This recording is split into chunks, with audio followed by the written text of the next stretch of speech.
Welcome. Today in front of me Google Pixel 6 Pro, and today I'll show you how to test the fingerprint scanner.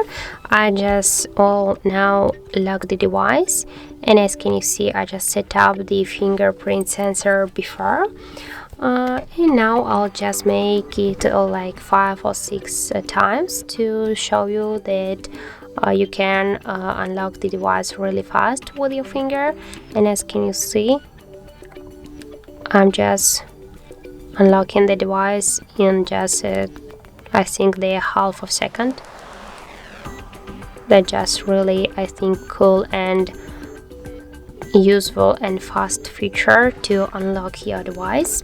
I think that if you'll just unlock your device with a fingerprint, you'll make this much faster than, for example, if you'll use the pattern or the pin code, for example. So as can you see, that you can do it really fast. So I think that is really cool and fast feature to unlock your device with a fingerprint scanner to lock your Google Pixel 6 Pro. So if you found this video helpful, remember to leave a like, comment and subscribe our channel.